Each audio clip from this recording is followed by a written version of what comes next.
compañeros, vamos a iniciar con nuestro segundo bloque en este momento, que no es ni poquito menos importante que lo anterior.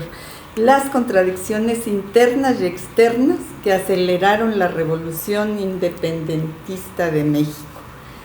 Y pues continuamos contigo, por favor, José, con las revoluciones burguesas del siglo XVIII, la independencia de las 13 colonias inglesas, la Revolución Francesa de 1789. Adelante. Gracias.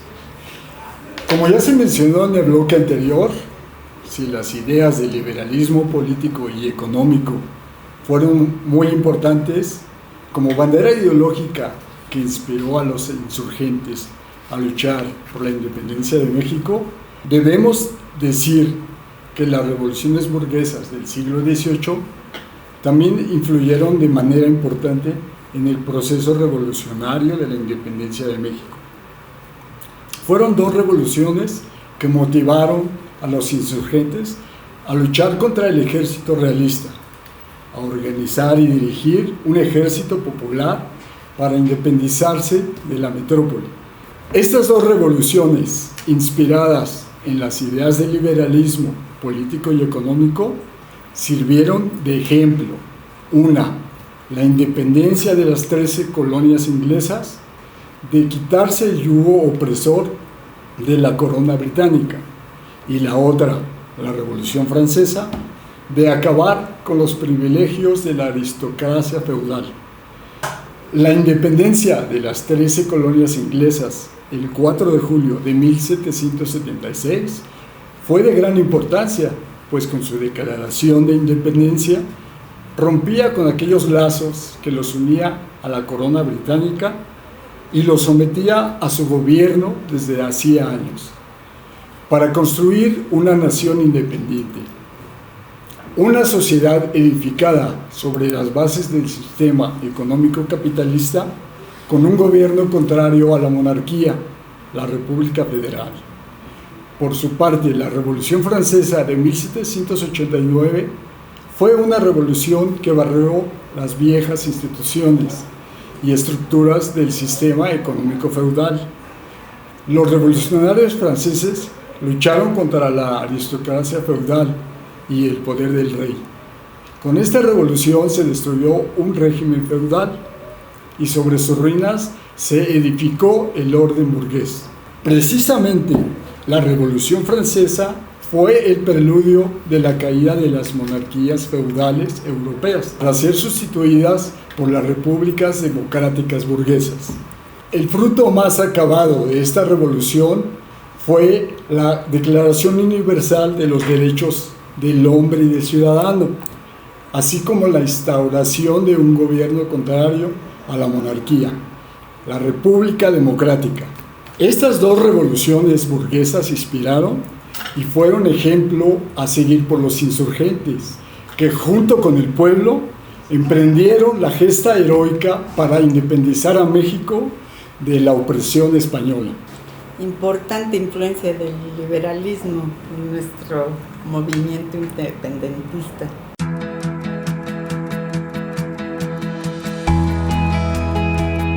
Seguimos contigo, Blanca, por favor, y ahora tú nos vas a hablar de la invasión de Napoleón a España. Ok, pues así es, Maribel, efectivamente. Para ahora, si nos preguntamos por qué invade Napoleón a España y además qué relación tiene esa invasión con la Guerra de Independencia de México y de los otros virreinatos de América, pues vamos a ver lo siguiente. Aquí primeramente vemos que a finales del siglo XVIII, Francia y la Gran Bretaña, que eran las dos grandes potencias capitalistas ya en esas fechas del mundo, ya habían dado un gran salto en el cambio del sistema político, económico, religioso y social, puesto que se habían alejado del antiguo régimen feudal para establecer a la burguesía como la nueva élite dominante de este sistema liberal, por lo cual se disputaban el control de Europa, estas dos potencias. Pero Francia, con Napoleón al mando, iba tras una carrera expansionista a toda marcha. Pero ahora veamos qué pasaba con España, donde gobernaba un monarca absolutista, Este era el rey Carlos IV. Habiendo heredado el trono poco antes de la Revolución Francesa, solo unos meses, él era un personaje de carácter débil, ya que pues le gustaba la naturaleza y la caza, no le gustaba nada de guerras ni nada de eso. Entonces, por esta razón, él delega siempre sus funciones como gobernante a diferentes personajes, y entre esos personajes está uno que es una persona muy importante en esta época y se llama Manuel Godoy. Les voy a dar así una especie de chisme que no está corroborado al 100%, pero hay algunos escritores que dicen que sí y otros que no, que decían que Manuel Godoy era el amante de la reina, o sea, de la esposa de Carlos IV, y esto pues le generó una serie de conflictos al hijo contra este señor, ¿no? Pero bueno, pero a fin de cuentas era un personaje privilegiado por el rey y por la reina. Y para que vean, él tenía apenas 25 años, Manuel Godoy, y ya lo nombra primer ministro o secretario de Estado, a solo los 25 años. Y lleva toda la representación del rey en esa época, con todas las firmas de tratados y de pactos que se hacían, ¿no? De pactos internacionales. Y pues se decía que realmente él era el que gobernaba España. Francia y España habían permanecido unidos y aliados con estos pactos de sangre y de familia que eran de muchos años, ¿no? O sea, a través de su historia. Pero cuando se da la Revolución Francesa, que destituyen y acaban con la monarquía de Luis XVI al ser guillotinado en enero de 1793, se rompe ese pacto de sangre y hay desacuerdos y enfrentamientos entre las principales potencias europeas, como eran Rusia, Austria y Prusia, en contra de la Revolución Francesa. Y esto lo llaman la Guerra de Convención. Y se dice que Manuel Godoy provocó un conflicto, o sea, que él provocó este conflicto para castigar la ejecución del rey, en la cual pues había participado España y al principio tuvo algunos éxitos, pero después fue derrotada, porque los franceses tomaron varias ciudades y después de este fracaso, pues a Godoy no le queda más que firmar la paz de Basilea, que se llama, en 1795 con Francia, en la que hay intercambios de territorios, pero hay una serie de tratados también entre Francia y España posteriores a esta fecha, en la que la finalidad era la búsqueda de enfrentamientos bélicos, sobre todo con la Gran Bretaña, por diversos motivos. Algunos era la disputa del comercio con América, así como tener el control marítimo, o también conseguir un bloque económico contra Inglaterra. Pero Inglaterra tenía un aliado que era Portugal, y siendo la puerta de acceso al paso de mercancías inglesas hacia el continente europeo. Pero esta posición de Portugal no le convenía a Napoleón, por la que trató de varias formas convencerlos que bloquearan a Inglaterra, y como desistieron de esta propuesta, los españoles intervinieron en esta lucha en favor de los franceses, al grado que los ayudó no solo económicamente, sino con su ejército y su armada naval desde 1803 hasta 1805 contra los británicos, y llamada la Batalla de Trafalgar. Si recordarán, aquí fueron derrotados por los ingleses, aunque no con las mismas repercusiones para cada país. Sin embargo, España pasaba por una tremenda crisis económica y política, ya que había perdido toda la comunicación con sus colonias en América, por las malas condiciones en que quedó su armada. Esta derrota hizo que Godoy se hiciera de muchos enemigos en la corte, entre ellos pues Fernando, el hijo del rey, que no se simpatizaban y que además eran enemigos, ya que Godoy no quería que ascendiera al trono. Y Fernando organizó un complot para expulsarlo del poder. Ahora, en noviembre de 1806, Napoleón decide tener un enfrentamiento directo contra los ingleses, mediante una guerra económica que prohibía el comercio de productos británicos en el continente europeo, haciéndolo extensivo a su aliado Portugal. Pero vayamos a España, donde todas estas batallas y tratados firmados por Godoy y el representante de Napoleón habían desencadenado una serie de conflictos entre el rey Carlos IV y su propio hijo, que era Fernando. Todo esto generó un descontento social, crisis económicas, tanto en España como en las colonias de América. Si recordemos, aquí viene una liga de qué pasaba en México y qué era lo que estaba pasando en España, ¿no? Sí, ya que los impuestos, como ya les mencioné también, los impuestos se los cobraban a los criollos y eran cada vez más altos y hasta les confiscaban sus propiedades. Aquí tenemos el caso del hermano de Miguel Hidalgo, que se suicidó por esta deuda ya que tenía tan grande con la corona, ¿no? Y eso mismo pues pasaba con muchos de los criollos que habitaban no solo en la Nueva España, sino en todos los territorios que estaban gobernados por España, ¿no? Porque ellos eran los que realmente financiaban las guerras españolas. Pero Napoleón Bonaparte ya tenía otros planes para España, porque viendo las rencillas que tenían el rey Carlos IV y su hijo Fernando VII, y no se ponían de acuerdo, pues habían complicado los propósitos de Napoleón, y él decidió quitar a los Borbones del poder y que gobernara un Bonaparte.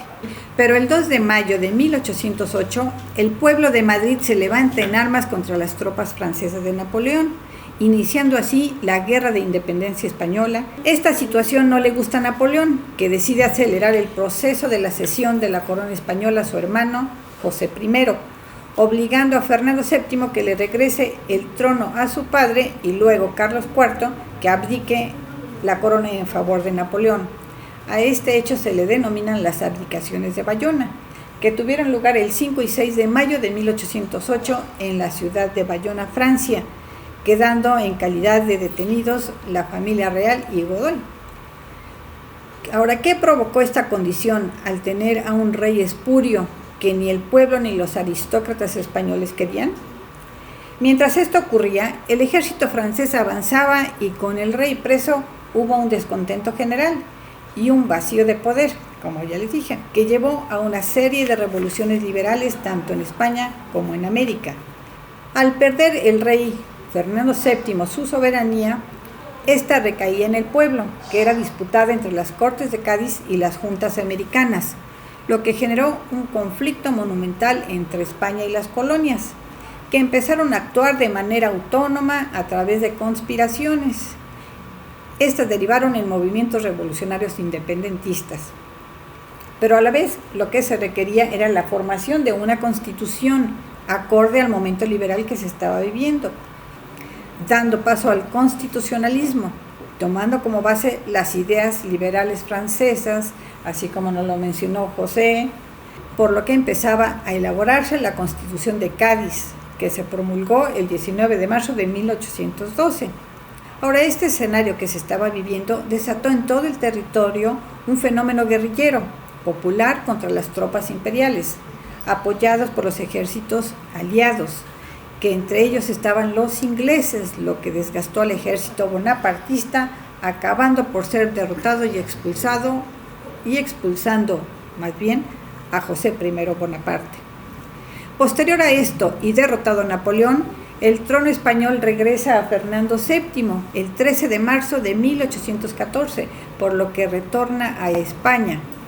Pero al tomar el poder se revela como lo que era un soberano absolutista, sin escrúpulos, traicionero y vengativo. Fernando VII, atendiendo a su estatus soberano, decide desconocer la Constitución de Cádiz, restableciendo el antiguo sistema monárquico absolutista en mayo de 1814, persiguiendo a los liberales, tanto españoles como de América. Por este motivo, hoy sabemos que la presencia de Napoleón en España resultó el detonante definitivo para gestar las conciencias revolucionarias criollas en toda América. Muchas gracias, Blanca Rosa. Todas las personas que nos están escuchando se darán cuenta claramente de la diferencia, la importante diferencia de contextualizar el conocimiento de la historia, ¿no? Muchas veces nos enseñan la historia, aprendemos la historia totalmente fraccionada, sin saber qué pasa aquí, qué está pasando en otro lugar, por lejano que sea, que tiene una gran influencia en los sucesos. Y ese es el caso de nuestra independencia. Muchas gracias, Blanca Rosa.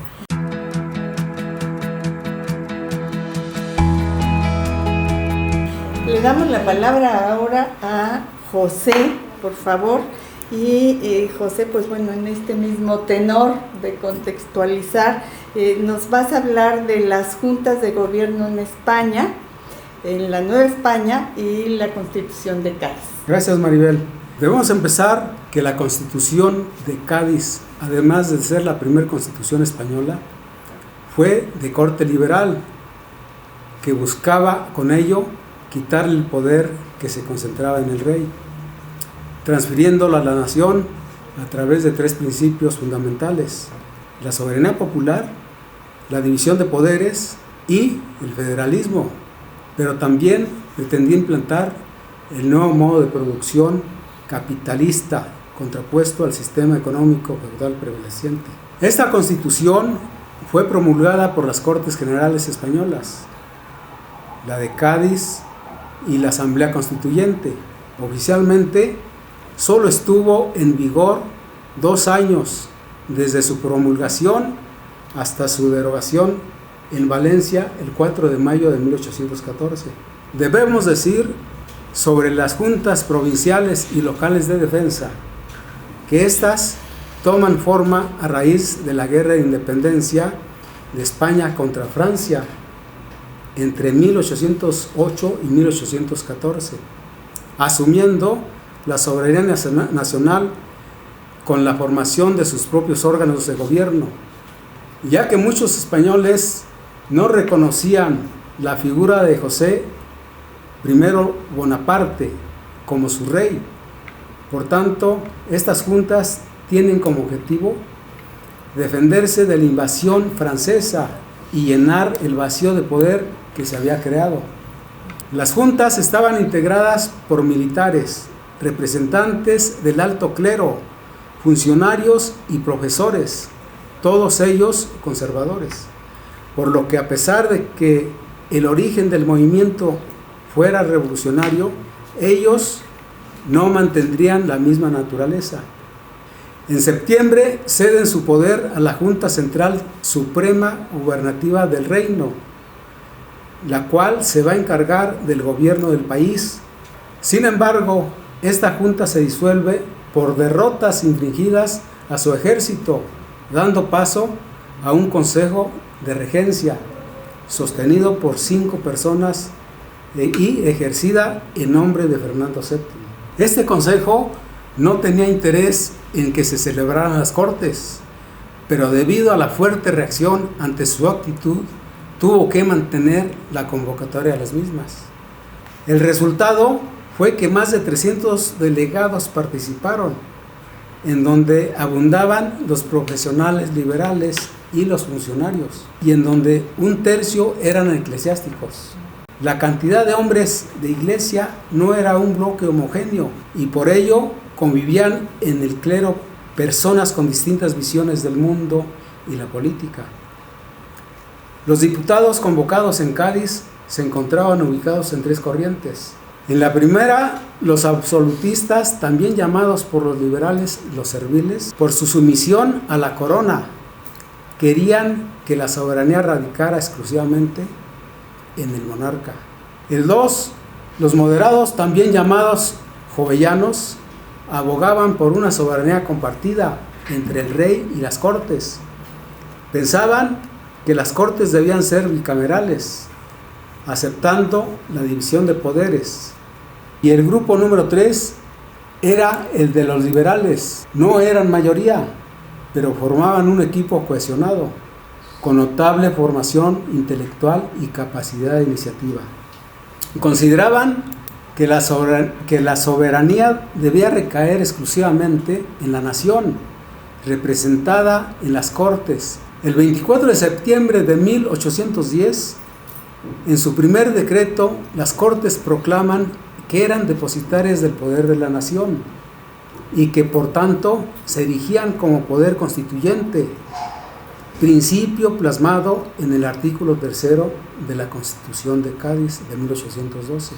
De esta forma, los principios liberales plasmados en la Constitución de Cádiz tuvo resonancia en la guerra de independencia en el virreinato de la Nueva España, avivando el movimiento y poniendo a la defensiva a los grupos que ostentaban el poder tanto económico como político, ¿sí? En la persona del virrey, el alto clero y el ejército. Gracias. Se veían afectados, ¿verdad? Sus intereses estaban afectando. Muchísimas gracias, José.